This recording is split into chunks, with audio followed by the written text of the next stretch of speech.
সুপ্রিয় দর্শক, আরটিভি এবং চায়না মিডিয়া গ্রুপের যৌথ আয়োজন চায়না ফোকাস অনুষ্ঠানে আপনাদের সবাইকে স্বাগত জানাচ্ছি। আমি শাহানশা রাসেল। আজকের আলোচনার বিষয় তরুণদের দৃষ্টিভঙ্গি এবং চীন সফরের অভিজ্ঞতা। সম্প্রতি বাংলাদেশের একটি প্রতিনিধি দল চীনের গুরুত্বপূর্ণ দুটি গবেষণা প্রতিষ্ঠানের আমন্ত্রণে চীন সফর করে এসেছেন। এই প্রতিনিধি দলের সঙ্গে ছিলেন তরুণ শিক্ষক, উদীয়মান রাজনীতিবিদ, গবেষক এবং সাংবাদিক। সফরের মূল প্রতিপাদ্য ছিল চীনের তরুণদের সঙ্গে সরাসরি মতবিনিময়, কৃত্রিম বুদ্ধিমত্তা, স্টার্টআপ সংস্কৃতি, জলবায়ু পরিবর্তন এবং সামাজিক উন্নয়নের প্রযুক্তি বিষয়ক অভিজ্ঞতার বিনিময়। আজ আমরা কথা বলবো এসব বিষয় নিয়ে। আমাদের সঙ্গে আছেন এই সফর দলের দুজন সদস্য, একজন তরুণ শিক্ষক, আরেকজন উদীয়মান রাজনীতিবিদ। চলুন পরিচয় করে দিই তাদের সঙ্গে। আমার সঙ্গে আছেন ঢাকা বিশ্ববিদ্যালয়ের আন্তর্জাতিক সম্পর্ক বিভাগের সহকারী অধ্যাপক মোহাম্মদ আলী সিদ্দিকী, এবং আমার সঙ্গে আছেন ন্যাশনাল সিটিজেন পার্টি এনসিপির উত্তরাঞ্চলীয় যুগ্ম মুখ্য সংগঠক মোহাম্মদ আসাদুল্লাহ আল গালিব। আপনাদের দুজনকে আমন্ত্রণ আমাদের এই অনুষ্ঠানে। চলে যাচ্ছি মূল আলোচনায়। আমি প্রথমেই জনাব আলী সিদ্দিকী আপনার কাছে আসতে চাই। 10 দিনের চীন সফরের অভিজ্ঞতা যদি আমাদের সঙ্গে শেয়ার করেন। জি, ধন্যবাদ। অভিজ্ঞতাটা আসলে খুবই চমৎকার, কারণ ধরেন আমরা পশ্চিমা বিশ্ব থেকে আসলে চীনের একটা নেগেটিভ পাই, আর চীনের লোকজনের, চীনের মানুষের আরেকটা নেগেটিভ আছে। গ্লোবাল মিডিয়ায় আমরা যেটা পড়ি বা যেটা দেখি, দেখা যায় যে হচ্ছে চীনকে খুব কাছে থেকে বা ভেতর থেকে না দেখলে মনে হবে যে এই দুইটা চিত্রের মধ্যে একটা ব্যাপক ফারাক রয়েছে। তো আমার কাছে যেটা মনে হলো যে আসলে যে চীন নিজে যতখানি আসলে নিজেকে নিয়ে যতটুকু পজিটিভ চিন্তাভাবনা রয়েছে, গ্লোবাল মিডিয়া বা পশ্চিমের আসলে চোখে চীন অতটা পজিটিভ না, কারণ তাদের একটা নেগেটিভ তারা ডেভেলপ করার চেষ্টা করছে, যেটার সাথে আসলে চীনের বাস্তব চিত্রের একটা বড় ফারাক পাওয়া যায়। অভিজ্ঞতাটা আসলে খুবই চমৎকার, কারণ হচ্ছে আমরা 3টা বড় শহর দেখেছি। এক হচ্ছে গুয়াংজু, দ্বিতীয় হচ্ছে আপনার সাংহাই, তৃতীয় হচ্ছে বেইজিং। তো আপনি যখন এই 3টা বড় শহর যখন আমরা দেখলাম, আমার কাছে 3টা শহরের 3 রকম চিত্র মনে হয়েছে। এবং মনে হয়েছে যে 3টা, আপনি নকশিকাঁথা যেমন দেখেন যে এইখানে বিভিন্ন রকমের সূচির কাজ থাকে এবং একটা চমৎকার চিত্র ফুটে ওঠে, একটা সামগ্রিক চিত্র। আমার কাছে ওই রকম একটা খুব ইন্টারেস্টিং একটা মোজাইক মনে হয়েছে। আপনার গুয়াংজুর অনেক ফ্যাক্টরিজ রয়েছে, ওইখানে অনেক বেশি সবুজ বনাঞ্চল দেখতে পাওয়া যায়। অন্যদিকে হচ্ছে সাংহাই, খুব বড় বড় বিল্ডিং, খুবই ব্যস্ত নগর, ব্যস্ত শহর। আর বেইজিং অনেকটা হচ্ছে যে খুবই প্রাচীন, আমাদের ঢাকার সাথে একটা মিলে যায়, হ্যাঁ, ঐতিহ্যকে ধারণ করছে। তো এই 3টা ইমেজ আমার কাছে যেটা মনে হয়েছে যে 3টা চিত্র আসলে চীনকে খুব কাছ থেকে দেখলে, আরও যদি বড় শহর বা অন্যান্য অঞ্চলগুলো যদি দেখা যাবে যে চীনকে আমরা আসলে পশ্চিমার চোখ দিয়ে যে রকমটা দেখি, আর চীনের মানুষজন নিজের ভেতর থেকে যেই চিত্রটা তারা উপস্থাপন করতে চায়, এটা আসলে খুবই আলাদা। নিজের চোখে না দেখলে এটা করতে পারা খুব কঠিন হবে। এবং দ্বিতীয় যে বিষয়টা হচ্ছে গিয়ে যে এইখানে চীনের মানুষজন তাদের অতীত ইতিহাস বা হচ্ছে আপনার প্রাচীন যে ইতিহাস, বিভিন্ন প্রত্নতাত্ত্বিক নিদর্শনগুলো অতি সুন্দরভাবে প্রিজার্ভ করেছে। And they are very forward looking একটা নেশন, যে এইগুলোর উপর ভিত্তি করে ওরা চীনকে আগামী 50 বছর 100 বছর পর কোথায় দেখতে চায়, সেই তারা একটা গতি প্রকৃতি ঠিক করেছে। যে ওইখানের তরুণ যারা রয়েছেন তারা তাদের এই ইতিহাস, প্রত্নতাত্ত্বিক নিদর্শন সম্পর্কে খুবই সচেতন। এবং চীনের ধরেন ন্যাশনাল মিউজিয়াম যেটা রয়েছে, সেইখানে প্রতিদিন 25,000-এর বেশি হচ্ছে আপনার একদম ছোট বাচ্চা থেকে এবং হচ্ছে যে বড় বয়স্ক মানুষজনরা সেখানে ভিজিট করেন।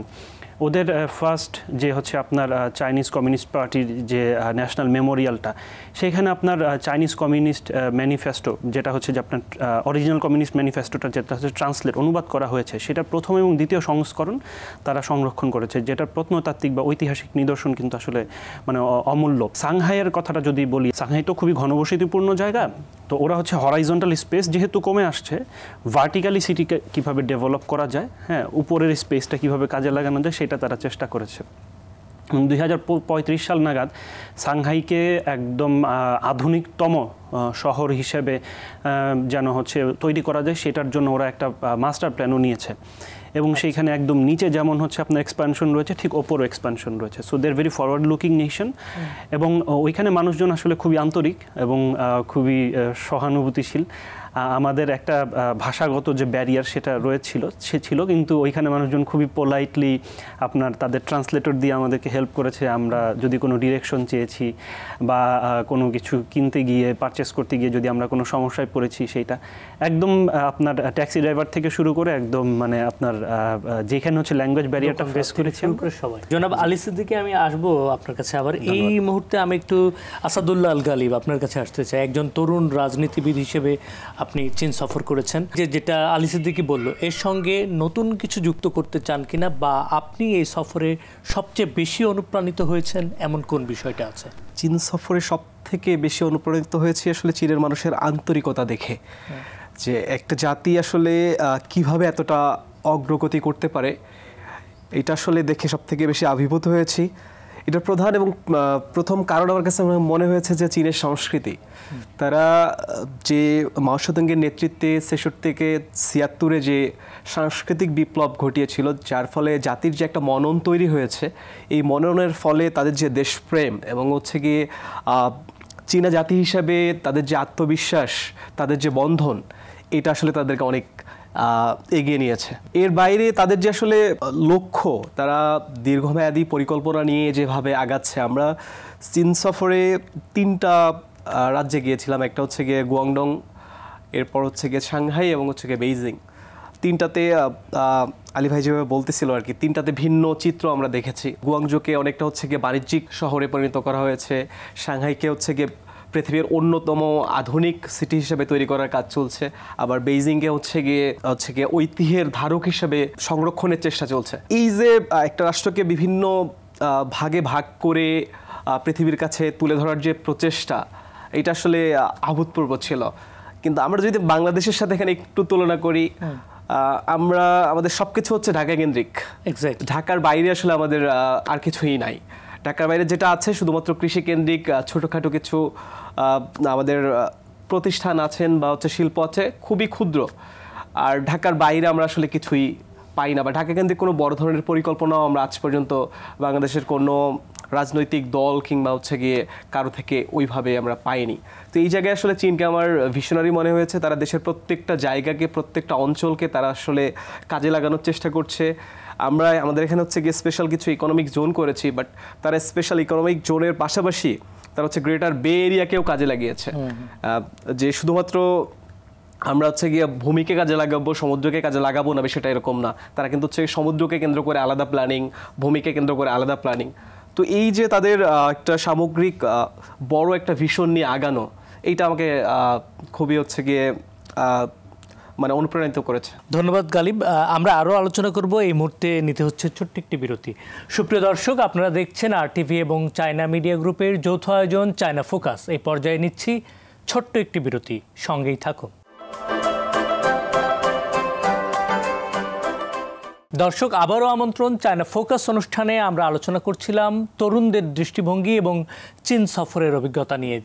আমি জনাব আলী সিদ্দিকী আপনার কাছে আসতে চাই। আমরা সবাই জানি যে চীনের শিক্ষা ব্যবস্থা এখন অত্যন্ত উন্নত। বিশ্ব র্যাঙ্কিংয়ে চীনের বিশ্ববিদ্যালয়গুলোর অবস্থান এখন সুস্পষ্ট, এবং বাংলাদেশের প্রচুর শিক্ষার্থীরা চীনে উচ্চশিক্ষায় আগ্রহী হচ্ছে। তো আপনি একজন শিক্ষক, চীনের শিক্ষা ব্যবস্থার বা গবেষণার পদ্ধতির কোন বিষয়গুলো বাংলাদেশে প্রয়োগ করা যেতে পারে বলে মনে করছেন? চীনের ধরেন গবেষণার যে তারা খুবই পারসিস্টেন্ট এবং খুবই ফোকাসড এরিয়াতে, এবং ওদের সব হিস্ট্রিতে বা সব জায়গায় ওরা হচ্ছে যে এই একটা ডিকটাম খুব ফলো করে যে never forget why you started. যে মডার্ন চায়নার যখন স্টাবলিশ হলো, তখন তারা হচ্ছে চীনকে এক অনন্য উচ্চতায় নিয়ে যাওয়ার চেষ্টা করে আসছিল তখন থেকে, এবং তারা চেষ্টা করেছে যে লং টার্মে একটা জাতির উন্নয়নের মূল ইনভেস্টমেন্টের জায়গা হচ্ছে শিক্ষা। চীন সেটা দীর্ঘ সময় ধরে সেটা ফলো করছে। এবং আমাদের গুয়াংজুতে যে বিশ্ববিদ্যালয়টা আমরা দেখেছি, ওই বিশ্ববিদ্যালয়টা খুবই একটি স্পেশালাইজড ইউনিভার্সিটি। ওইটা শুধু ফরেন স্টাডিজ যারা করতে চান ওই রকম স্পেশাল লোকজনদেরকে মানে এডুকেশনের জন্য তারা সেটা রেডি করেছেন। কিন্তু আমরা দেখেন আমরা একটা ইউনিভার্সিটিতে প্রায় সব সাবজেক্টই পড়াই, হ্যাঁ, মানে আপনার সায়েন্স, বিজনেস স্টাডিজ, এভরিথিং। চীনও এরকম আছে, কিন্তু ওদের কিছু বিশেষ জব সেক্টরের জন্য যেমন আমি খুব আশ্চর্য হয়েছি সেইখানে গিয়ে যে আমাদের বাংলাদেশি 2 জন হচ্ছে একাডেমিশিয়ান ওইখানে Bangla language, Bangla history, culture সেগুলো পড়াচ্ছেন। একটা আলাদা ডিপার্টমেন্টই রয়েছে বাংলা পড়ানোর জন্য। এটা আসলে জাতি হিসেবে তারা যে শিক্ষাকে একটা লং টার্মে ইনভেস্টমেন্টের সেক্টর হিসেবে দেখে এবং সেইটার উপর ভিত্তি করেই যে তারা ফরওয়ার্ড লুকিং একটা নেশন এবং ভবিষ্যতে বিশ্বে একটা খুব নেতৃত্ব স্থানীয় যে ভূমিকা পালন করবে সেটা কিন্তু বোঝা যায়। আরেকটা বিষয় হচ্ছে যে শুধুমাত্র ভিশন নয়, ওদের রাষ্ট্রের যে প্যাট্রোনাইজেশন এটাও কিন্তু হচ্ছে আপনার খুবই চমৎকার একটা বিষয়। কৃষিকাজ বা ধরেন ইন্ডাস্ট্রি এগুলোর পাশাপাশি ওরা হচ্ছে শিক্ষায় প্রচুর পরিমাণে ইনভেস্ট করে, যেটার হচ্ছে আপনার টার্নওভার এখন আমরা দেখতে পাচ্ছি। এবং এরকম জ্ঞান বিজ্ঞান বা হচ্ছে আপনার শিক্ষার যে বিভিন্ন খাতগুলো রয়েছে সেখানে আপনার কোয়ালিটি রিসার্চার তারা প্রডিউস করছে। এবং এইগুলোকে কিন্তু হচ্ছে আপনার ওই কনটেক্সচুয়াল যে নলেজ, যেমন আমাদের একটা বিষয় আছে যে আমরা মনে করি যে মানে পশ্চিম যেইভাবে হচ্ছে শেখাবে আমাদের সেভাবে শিখতে হবে, ওর বাইরে কোনো অল্টারনেটিভ ন্যারেটিভ থাকতে পারে না। কিন্তু ওরা হচ্ছে ধরেন ওদের জ্ঞান বিজ্ঞানের জন্য প্রথম যেই জায়গাটায় ওরা হচ্ছে খুবই কনসেন্ট্রেট করেছে সেটা হচ্ছে যে ভাষা। ওরা হচ্ছে নিজেদের ভাষায় আপনার বিশ্বটাকে বোঝার চেষ্টা করে, যেটা ওদের শিক্ষার্থীদের জন্য, শিক্ষকদের জন্য খুব সহজ ভাবে হচ্ছে আপনার বিশ্বের একটা প্রতিচিত্র তাদের মননে বা মানসে তুলে ধরে। কিন্তু আমাদের দেশে দেখেন যে আমরা মানে বিভিন্ন মিডিয়াম, বিভিন্ন ল্যাঙ্গুয়েজে আমরা পড়াশোনার চেষ্টা করি, যার কারণে যেটা হয়েছে যে আমাদের আসলে ওই যে ভিশনটা খুব মিসিং। দ্বিতীয়ত হচ্ছে যে আপনার শিক্ষাক্ষেত্রে বাজেটের যদি আপনি কম্প্যারিজন করেন, তুলনা করেন চীনের সাথে বাংলাদেশের, তাহলে ওই জিনিসটা মনে হয় আরও একটু আমাদের সামনে পরিষ্কার হয়। আর তৃতীয়ত হচ্ছে পারসিস্টেন্স বা হচ্ছে আপনার কি বলে যে একাগ্রভাবে লেগে থাকাটা, সেটা চীনের আপনার শিক্ষাক্ষেত্রে খুবই চমৎকারভাবে আমরা দেখতে পাই। ওইখানে আপনার নতুন আধুনিক চীন স্টাবলিশ হওয়ার পরে ওইখানে যারা তরুণ ছিলেন তারা কিন্তু বুঝতে পেরেছিল যে শিক্ষা ছাড়া বেশি দূর যাওয়া যাবে না। They went back to their universities, তারা ওই রকম করে পড়ালেখা করা শুরু করলো, কাজ করা শুরু করলো, এবং ওইটাই ওদের ওই উন্নয়নের সাস্টেনেবিলিটিটা কিন্তু ধরে রাখার জন্য হচ্ছে সব থেকে আপনার একটা কোর ইনফ্লুয়েন্সিং ফ্যাক্টর হিসেবে কাজ করেছে। আমার কাছে যেটা মনে হয় যে ভিশনটা, ফাইন্যান্সিংটা জরুরি, ভবিষ্যতের পৃথিবী কোথায় যাচ্ছে সেটা বোঝা জরুরি, এবং পশ্চিমের এডুকেশনের সাথে পাল্লা দিয়ে এবং কনটেক্সচুয়ালাইজ নলেজ তৈরি করার মধ্যে দিয়ে নলেজ ইকোনমিতে, নলেজ ড্রিভেন একটা ইকোনমি তৈরি করাটা ওদের কাছে খুবই গুরুত্বপূর্ণ। তো এটা আমি বলতে চাই যে গবেষণার ক্ষেত্রে ওরা হচ্ছে ধরেন পশ্চিমা নির্ভরতা কমিয়ে নিজেদের মতো করে মডেল, এনভায়রনমেন্ট মডেল তৈরি করছে, যেন হচ্ছে ভবিষ্যতে তারা ধরেন এই যে এয়ার কোয়ালিটিটা, একটা উদাহরণ হিসেবে বললাম যে কীভাবে আরও ইমপ্রুভ করা যায় চীনের ক্ষেত্রে, বা ক্লাইমেট চেঞ্জকে আরও কীভাবে হচ্ছে আপনার ট্যাকেল দেওয়া যায়, বায়োডাইভার্সিটি লস কীভাবে হচ্ছে আপনার ইয়ে করা যায়, সেটা তারা মানে ওই পারসিস্টেন্স এবং ভিশন এবং হচ্ছে আপনার ফাইন্যান্সিংটা আছে। ওই আর্ট ল্যাবটা হচ্ছে শুধুমাত্র ওরা স্টেটের প্যাট্রোনাইজেশন না, ওইখানে হচ্ছে আপনার ইউনিভার্সিটি রয়েছে, বিভিন্ন রিসার্চ প্রতিষ্ঠান রয়েছে, একটা সামগ্রিক একটা প্রয়াস। তার মানে ওটার মধ্যে খুবই একটা কি বলে যে একটা কালেকটিভ এফোর্ট কিন্তু আমরা দেখতে পাই। হ্যাঁ, শুধু গবেষক না, সাধারণ মানুষজনেরও পার্টিসিপেশন থাকে। এখানে বিভিন্ন গ্রুপের বিভিন্ন শ্রেণীর মানুষরা এটা ভিজিট করেন, সেইখান থেকে জানেন। গবেষকদের খুব একটা ভালো কনসোর্টিয়াম রয়েছে, ফাইন্যান্স রয়েছে। তো এইগুলো আসলে মানে চাইনিজ সভ্যতা, একটা প্রাচীন সভ্যতা, এবং তারা যে খুবই মানে ভবিষ্যতে একটা গবেষণা শিক্ষা মোটামুটি, এবং আপনার যদি আমরা বলি যে সাস্টেনেবল ডেভেলপমেন্টের জন্য যে লিডারশিপটা দেওয়া দরকার সেটা ধীরে ধীরে তৈরি হচ্ছে। অসংখ্য ধন্যবাদ গালিবা। আমি আপনার কাছে একটু আসতে চাই যে আসলে এই যে শিক্ষার যে কথাগুলো বলছিলাম, পাশাপাশি প্রযুক্তিগত শিক্ষা বা কৃত্রিম বুদ্ধিমত্তা বা এআই, চীন অনেক দূরে গিয়ে গেছে। আগামীর বাংলাদেশে এআই চর্চাকে গতিশীল করতে বাংলাদেশের প্রেক্ষাপটে এখন কি করা জরুরি, এবং এই দৃষ্টিকোণ থেকে আপনি চীনকে কিভাবে দেখেন? আগামীর বিশ্ব শাসন করবে হচ্ছে কি আর্টিফিশিয়াল ইন্টেলিজেন্স। তো এইখানে যদি আমরা টিকে থাকতে চাই তাহলে হচ্ছে আমাদেরকে দ্রুত হচ্ছে গিয়ে এআইয়ের দিকে ঝুঁকতে হবে। যে পঞ্চম শিল্প বিপ্লব বা চতুর্থ শিল্প বিপ্লব আমরা যেটা বলছি, এটাকে কিন্তু হচ্ছে গিয়ে আমরা এআই এর বিপ্লব বলছি। যে এআই যারা হচ্ছে গিয়ে নেতৃত্ব দিবে তারাই হচ্ছে গিয়ে আগামীর এই বিপ্লবটাকে নেতৃত্ব দিবে। তো এইখানে যদি আমরা আসলে অংশগ্রহণ করতে না পারি তাহলে আমরা আসলে পিছায় যাব। তো আমরা যদি পিছায় যেতে না চাই তাহলে আসলে আমাদের এখানে ঢুকতে হবে। তো চীন সফর থেকে আমি যেটা দেখেছি যে ভাই বলতেছিল যে আর্ট ল্যাবের কথা, এটা আসলে ইনস্টিটিউট অফ অ্যাটমসফেরিক ফিজিক্স, যেটা হচ্ছে Academy of Sciences, China Academy of সায়েন্সেসের একটা হচ্ছে ইনস্টিটিউট। তো চায়না একাডেমি অফ সায়েন্সেসের এরকম অসংখ্য ইনস্টিটিউট আছে, এবং তারা যেমন আমরা আর্ট ল্যাবে গেছি, যখন আর্ট ল্যাবে গিয়ে আমরা কিন্তু ওখানে যে মডেলটা দেখছি এটা কিন্তু হচ্ছে গিয়ে এআই এর একটা মডেল, এবং তারা এখন যে গাড়িগুলো প্রডিউস করতেছে সেটাও কিন্তু হচ্ছে গিয়ে হুয়াইয়ের এআই এর একটা মডেল দিয়ে হচ্ছে গিয়ে হুয়াই হচ্ছে গিয়ে মেনলি হচ্ছে ইঞ্জিনটা ডিজাইন করছে, আর হচ্ছে গিয়ে বিআইএসসি হচ্ছে গিয়ে বডি ডিজাইন করতেছে। সেটাও কিন্তু হচ্ছে আর্টিফিশিয়াল ইন্টেলিজেন্সের হচ্ছে গিয়ে ফসল। তো এখন প্রত্যেকটা প্রযুক্তিতেই হচ্ছে গিয়ে আর্টিফিশিয়াল ইন্টেলিজেন্সকে হচ্ছে গিয়ে ইনভলভ করা হচ্ছে। তো এইরকম বাস্তবতায় আমাদের টিকতে হলে হচ্ছে গিয়ে আমাদের ইউনিভার্সিটিগুলোতে হচ্ছে গিয়ে ট্রেডিশনাল সাবজেক্ট হলো হচ্ছে গিয়ে দীর্ঘদিন ধরে হচ্ছে গিয়ে পড়ানো হচ্ছে, এবং আমাদের শিক্ষার্থীদেরকে যে এখানে ভর্তি করানো হয়, আর দেখেন আমাদের এখানে ন্যাশনাল ইউনিভার্সিটি আছে বা হচ্ছে গিয়ে যে প্রাইভেট বা পাবলিক ইউনিভার্সিটিগুলো আছে, এগুলোতে যে সাবজেক্টগুলো আছে এগুলো কোনো হচ্ছে ক্যালকুলেশন করে হচ্ছে সাবজেক্টগুলো বা হচ্ছে স্টুডেন্টদের যে নাম্বার এটা আসলে ঠিক করা হয় না। আমার দেশে পলিটিক্যাল স্টাডিজ বা হচ্ছে গিয়ে সমাজবিজ্ঞান, তারপর ইসলামিক স্টাডিজ, এগুলো হচ্ছে গিয়ে লাখ লাখ স্টুডেন্ট প্রতি বছর হচ্ছে গিয়ে বাইর করা হচ্ছে। তো এদের কি আসলে কোনো কর্মক্ষেত্র আছে? এরা আসলে এখান থেকে বাইরে হওয়ার পর কি করবে? আমরা বলি যে বাংলাদেশের হচ্ছে বেকারত্বের সমস্যা, আমি তো পরিকল্পিতভাবেই হচ্ছে এই বেকারগুলো তৈরি করছি। এটা তো আসলে আমার পরিকল্পনার অংশ, কারণ আমি যেহেতু এই সাবজেক্টগুলো খুলছি তাহলে হচ্ছে গিয়ে তারা বাহির হবে, তার তো কর্মক্ষেত্র নাই, তাহলে তো এটা আসলে অপরিকল্পিতভাবে হয় নাই।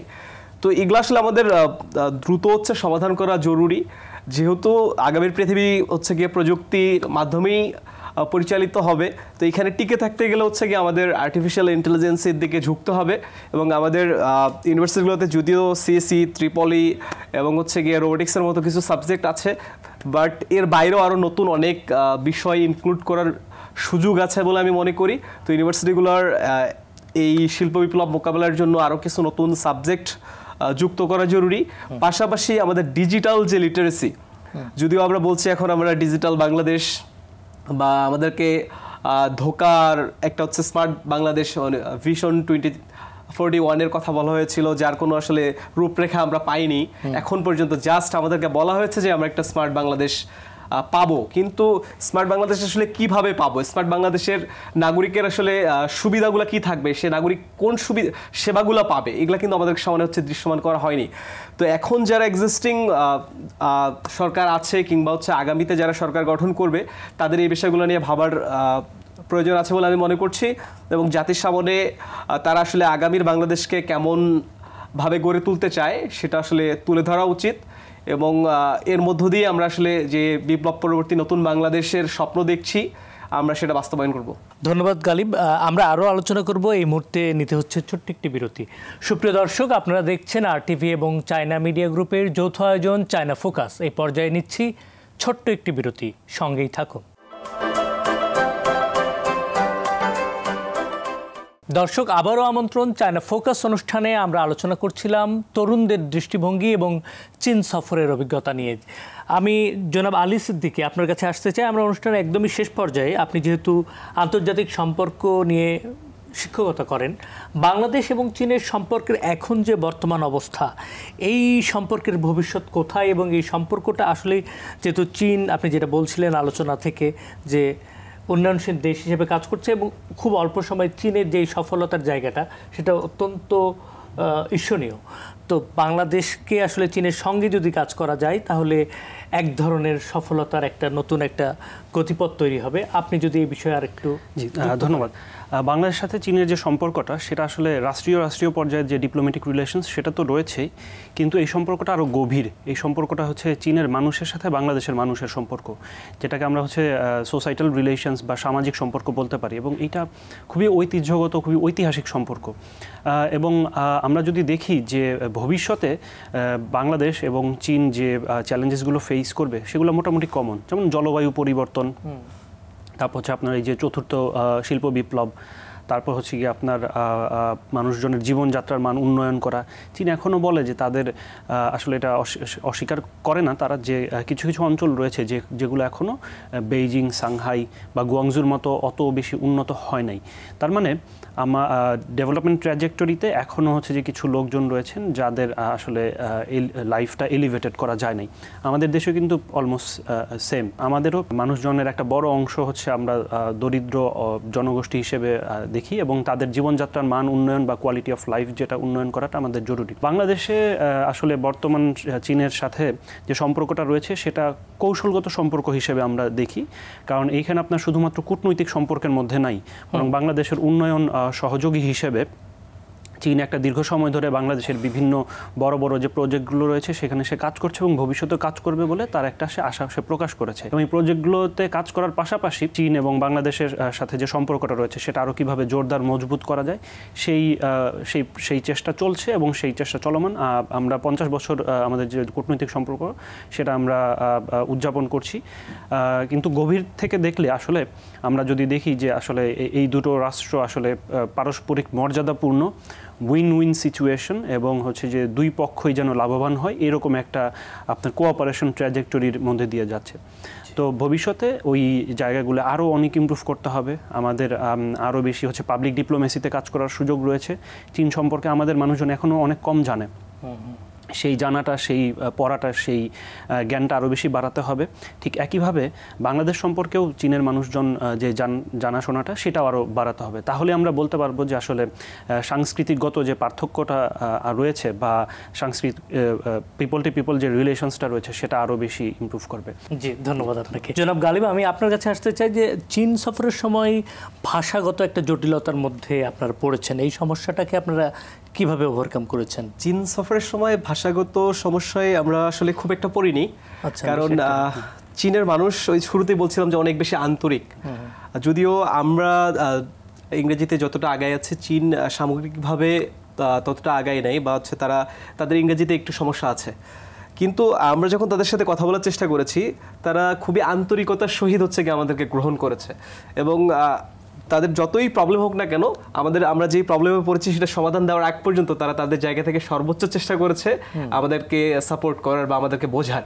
তো এই জায়গায় আসলে ভাষা কোনো একটা বড় ধরনের ব্যারিয়ার হিসেবে কাজ করে না, দাঁড়ায়নি। আপনি একজন তরুণ রাজনীতিবিদ এবং রাজনীতির পড়ালেখা শেষ করে রাজনীতিতে এবং দেশের কল্যাণে অবদান রাখার জন্য আপনারা কাজ করছেন। চীনে বহু বড় বড় রাজনীতিবিদ আছে, মাও সেতুং থেকে শুরু করে বর্তমান প্রেসিডেন্ট শি জিনপিং, তারাও একদম তরুণ বয়স থেকে রাজনীতি শুরু করেছেন। তো তারা চীনকে একটা দৃষ্টান্তমূলক মডেল হিসেবে দাঁড় করিয়েছেন।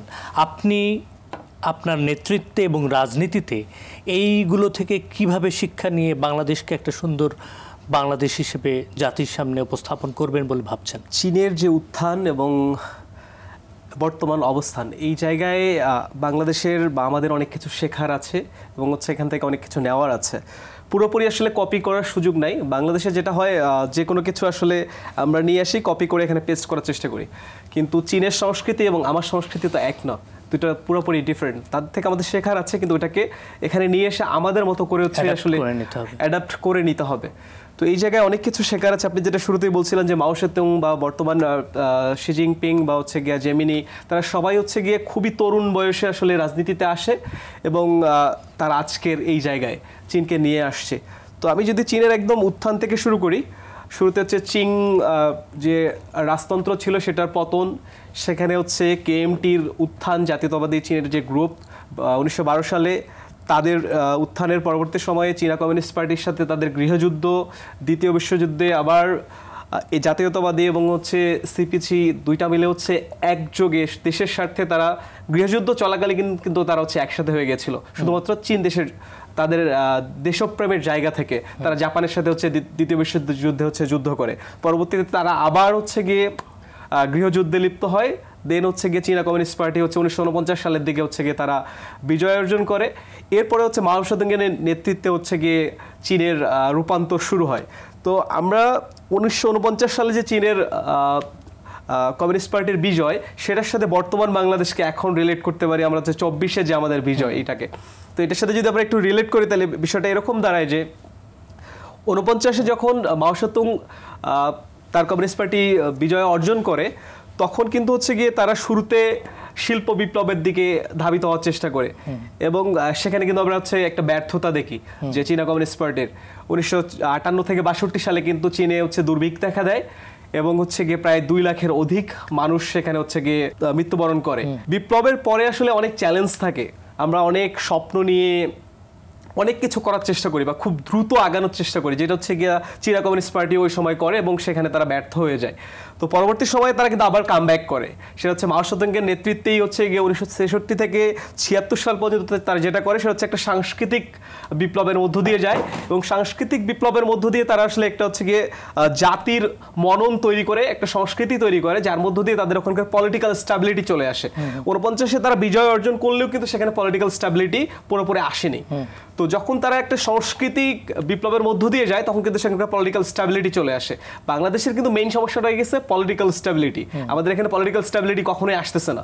আমাদের এখানে পাওয়ার ট্রানজিশন নিয়ে সব সময় সমস্যা হচ্ছে। আমরা কিন্তু এই স্বাধীনতার পর থেকে স্টিল নাও একটা জিনিসই এখন পর্যন্ত দাঁড় করাইতে পারিনি, সেটা হচ্ছে গিয়া পাওয়ার ট্রানজিশন। আমাদের সব সময় সমস্যা হচ্ছে গিয়ে পাওয়ার ট্রানজিশন নিয়ে। তো আমরা যদি আগে একটা সাংস্কৃতিক বিপ্লব ঘটাইতে পারি, যে একটা জাতির আসলে মনন তৈরি করতে পারি, এইটার মধ্য দিয়ে যদি আমরা পলিটিক্যাল স্ট্যাবিলিটি নিয়ে আসতে পারি, তাহলে আমরা চীনের সাথে যদি একটু মিলাই, পলিটিক্যাল স্ট্যাবিলিটি বা সাংস্কৃতিক বিপ্লবের পরেই কিন্তু তারা হচ্ছে গিয়ে অর্থনৈতিক সংস্কারের দিকে গিয়েছে। অর্থনৈতিক সংস্কারের পরে তারা হচ্ছে গিয়ে বিশ্বায়নের দিকে যায় এবং সেখানে হচ্ছে প্রযুক্তির যে বিকাশ সেই দিকে তারা হচ্ছে গিয়ে পদার্পণ করে।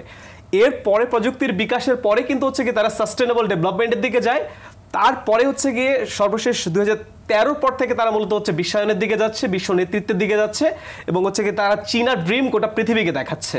তো এই যে একটা ধারাবাহিকতা, শুরুতে হচ্ছে গিয়ে বিপ্লব পরবর্তী ব্যর্থতা, এরপরে সাংস্কৃতিক বিপ্লব, তারপরে হচ্ছে গিয়ে আমার অর্থনৈতিক সংস্কার, এরপরে হচ্ছে গিয়ে প্রযুক্তির বিকাশ, তারপরে গিয়ে হচ্ছে গিয়ে আমার বিশ্বায়ন বা হচ্ছে বিশ্ব নেতৃত্বে চীনের আশা। তো এই জায়গা থেকে আমাদের আসলে শেখার আছে, ভিশনারি হওয়ার আছে। যদি আমরা এই ধরনের পথ অনুসরণ করতে পারি, আমাদেরও হচ্ছে বিপ্লব পরবর্তী সময় বা বিপ্লবের সময় যারা নেতৃত্ব দিয়েছে বা এর আগে যারা ছাত্র রাজনীতি করেছে দেশের স্বার্থে এই ফেসিবাদী আমলে, তারা কিন্তু সবাই একটা প্ল্যাটফর্মে চলে আসছে। তো বাংলাদেশের সব থেকে যোগ্য মেধাবী তরুণরা কিন্তু এই মুহূর্তে হচ্ছে গিয়ে তাদের নেতৃত্বে জাতীয় নাগরিক পার্টি হচ্ছে গঠিত হয়েছে। তো এই তরুণদের শক্তি আছে, সামর্থ্য আছে, মেধা আছে, তারা হচ্ছে চীনের মতো হচ্ছে বাংলাদেশকে ওই পর্যায়ে নিয়ে যেতে পারবে। তো আমি বলবো দেশবাসীকে হচ্ছে গিয়ে তরুণদের উপর আস্থা রাখার জন্য। আমরা ভুল করব, আমাদেরকে আপনারা ভুলগুলো দেখিয়ে দিবেন, আমরা শুধরে নিব, আমরা অবশ্যই আপনাদের কাঙ্ক্ষিত আগামীর বাংলাদেশ গড়ব। শুধু আসলে স্বপ্ন দেখানো নয়, আগামী 50 বছর পর বাংলাদেশ কোথায় থাকবে তা স্বপ্ন নয়, একটা সুনির্দিষ্ট কর্ম পরিকল্পনা অবশ্যই থাকা উচিত।